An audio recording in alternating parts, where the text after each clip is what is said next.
નવસારી, ગાંધીનગર અને દિલ્હી સુધી પહોંચવો જોઈએ. બોલો શ્રી દુર્ગા માતા કી જય! બોલો શ્રી દુર્ગા માતા કી જય! આજે અહીં સૌ ઉપસ્થિતોને સૌના હૃદયમાં એક ખોટ વર્તાઈ રહી છે. એ ખોટ આપણા પંકજભાઈ ખબાભાઈ પટેલ. સૌને યાદ છે કે પંકજભાઈ આપણી વચ્ચે નથી એટલે આપણે કેટલું સહન કરવું પડે છે. આ કામની અંદર કેટલી મુશ્કેલી પડે છે આપણને. એના જેટલો તરવરા, એના જેટલી દોડધામ, એના જેટલો સમયનો ભોગ આપીને કામ કરે એવું માણસ આપણી પાસે નથી. એને યાદ કર્યા વગર આપણે ન ચાલે. એવા જ એક પ્રજ્ઞેશભાઈ, એને પણ આ સમયે આપણે યાદ કરીએ. અને બીજું ખાસ વિશેષ કે આપણા વિસ્તારમાં આ મહાવિનાશક, હું ચોક્કસ કહીશ કે આ રેલ કુદરતી નથી, માનવ સર્જિત છે. આ માનવ સર્જિત હોનારતની અંદર આપણા ગણદેવી તાલુકાના કેટલાક સ્વજનોએ આપણે સ્વજનોને ગુમાવ્યા છે. એ સૌ સ્વજનો અને આ વિસ્તારમાં કેટલાકનું જીવન નિર્વાહ જેના પર ચાલી રહ્યું હતું એવા પશુઓને પણ આપણે ગુમાવ્યા છે. એ દરેક પશુઓને આપણે આ તકે યાદ કરીએ. એમના આત્માને, એ સૌ આત્મા અકાળે ગયા છે, એ આત્માને શાંતિ મળે એના શ્રદ્ધાંજલિ રૂપે આપણે સૌ પોતાની જગ્યા પર ઉભા થઈને 2 મિનિટનું મૌન પાડીશું. એટલે સૌ મિત્રોને, સૌ અહીં આપણા પૂર્વ પીડિત વ્યક્તિઓને નમ્ર વિનંતી છે મારી કે એ પોતાની જગ્યાએ ઉભા રહીને આપણે 2 મિનિટનું મૌન પાડીએ.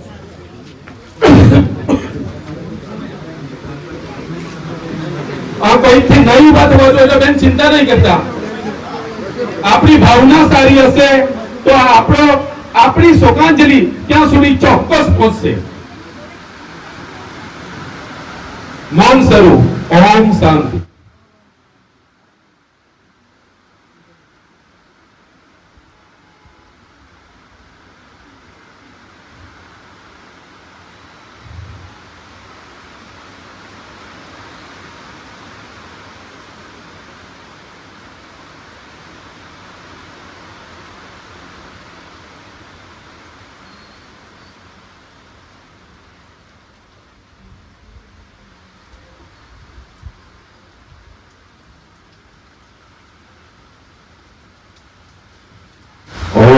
શાંતિ શાંતિ શાંતિ.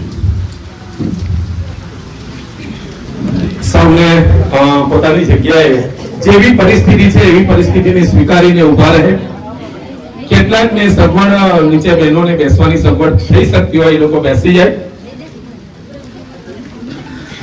આપણે સૌ એવા વિસ્તારમાં રહીએ છીએ કે આપણા ઉપરવાસમાં ગુજરાતનો સૌથી વધારે વરસાદ પડે એટલે આપણી નદીઓમાં પૂર આવે એ સ્વાભાવિક છે. પૂર એ કુદરતી છે. પૂર દર વર્ષે આવતા જ રહેશે કારણ કે વરસાદનું પ્રમાણ આપણા વિસ્તારમાં વધારે જ રહે છે. તેમ છતાં આ કુદરતી વરસાદને જવા માટે, એનું પાણીને વહી જવા માટે કુદરતે વ્યવસ્થા કરેલી જ હોય છે. એને માટે ખાડીઓનું નિર્માણ કુદરતે જ કરેલું છે, આપણે કરવું પડતું હોતું નથી. પાણી એની રીતે આવતું રહે છે, પરંતુ પાણીની અંદર અવરોધો માનવ સર્જિત પેદા થાય છે. કેટલીક ખાડીઓ આપણા થકી પુરાય છે, કેટલીક ખાડીઓ પોતાના સ્વાર્થ માટે પુરાય છે, કેટલીક ખાડીઓ સરકારના વિકાસથી અટકે છે. તો કેટલીક વસ્તુ સરકારના વિકાસમાં આપણો કોઈ નુકસાન નથી, પરંતુ એમનો હેતુ સારો હોય છે, પરંતુ કોઈકને એનો અનુભવ નહીં હોય કે આટલા વિસ્તારનું પાણીને કઈ રીતે વહી જવું જોઈએ, એટલે તકલીફો થાય છે. આપણી સામે કેટલીક આ ખાડીઓમાંથી જે પાણી વહી જતું હતું એ હવે અટકી રહ્યું છે. તો એ અટકેલા પાણીને ખુલ્લું કરીને આપણે પાણીને દરિયામાં વહી જતું કરીએ તો આપણા જે વિસ્તારની અંદર જે પાણી પહોંચી રહ્યું છે, પાણીનું લેવલ જે વધી રહ્યું છે વર્ષો વર્ષ 2022 અને 2026માં આપણે જે સામનો કર્યો છે, અત્યારે દરેક લોકોએ 2022 ની ગણતરી માણી અને માળ પર ચડી ગયા, કેટલાક છાપરા પર ચડી ગયા, પરંતુ બધાએ જ થાપ ખાધી અને લોકો પરેશાન થઈ ગયા. આ પરેશાન જે પરિસ્થિતિ સર્જાય છે, એ પરિસ્થિતિને આપણે પહોંચી વળવા, એમાંથી હવે બહાર કઈ રીતે નીકળવું, આપણે કોને રજૂઆત કરીએ, કેવી રીતે આ પાણીનો રસ્તો કરીએ, એ રસ્તાના નિકાલ માટે, એના ઉકેલ માટે આપણે આજે અહીં ભેગા થયા છે. અમારે એટલા માટે કહેવું પડે છે તમને કે આ બધાને ખબર પડે કે આ સભાનો મુખ્ય હેતુ શું છે. એટલે આજે આપણે જે પરિસ્થિતિનો સામનો કરવો પડે છે એ પરિસ્થિતિનો સામનામાંથી બહાર નીકળવા માટે શું કરી શકાય એના માટે તમારા સજેશનો પણ લેવામાં આવશે. તમારી કઈ મુશ્કેલી હોય, તમારા ગામમાં જે પરિસ્થિતિ સર્જાય છે એ પરિસ્થિતિને પણ આપણે અહીં સ્વીકારીશું.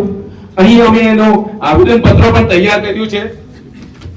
એમાં પણ દરેકને પોતાના વિચારો ઉમેરવાની તક મળશે. અમે આયોજન કરી આવેદન પત્ર તૈયાર કર્યું એ માળખું છે, એ મુસદ્દો છે, પરંતુ એની અંદર કેટલાક અમને વિચારો નહીં પણ આવી શકે. એવા વિચારો કદાચ તમારી પાસે હોય એ વિચારોને અહીં નોંધ લેવામાં આવશે. અને આપણા ઘણા બધા આપણી પાસે અગ્રણીઓ છે, આપણને માર્ગદર્શન આપે એવા આપણા વડીલો છે, તે વડીલોને પણ આપણે સાંભળીશું. એના માટે બીજું શું કરી શકાય તો અહીંથી આપણે રજૂ કરીશું. અમારા જે કાર્યકરો છે એ દરેક રજૂ કરશે કે પોતાના વિચારો એમાં જનજાગૃતિ બી કરી શકાય, વડીલોની સલાહ લઈ શકાય, દરેક ગામોમાં કન્વીનર નિમીને પણ આપણે કામો કરી શકાય. આવી એક હું આ મીટિંગની આ સભાની એક પૂર્વ ભૂમિકા બાંધું છું. અને અહીં અમારા આજે કાંઠા વિભાગ પિયત મંડળી છે એના જે મંત્રી તરીકે કામ કરનારા હેમંતભાઈ છે, હું હેમંતભાઈને હવે પછીનો આગળનો દોર આપું છું.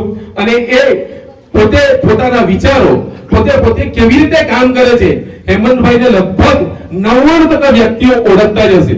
સતત આ વિસ્તારમાં ફરતા રહીને એ નિરીક્ષણ કરીને કદાચ મારાથી કંઈ પણ રજૂઆત ખોટી નહીં થાય એટલી કાળજી રાખીને એ આયોજન કરે છે. અને સતત કાર્યશીલ એવા હેમંતભાઈને હું આગ્રહ કરીશ કે સ્ટેજ પર આવે, પોતાના વિચાર રજૂ કરે અને આ જે પાણી માટેનો જે પ્રશ્ન છે એના કેટલા વર્ષથી કેવી રીતે સામનો કરી રહ્યા છે, કેવી રીતે રજૂઆતો કરી રહ્યા છે, એ હેમંતભાઈને હું વિનંતી કરું છું કે આગળ આવો.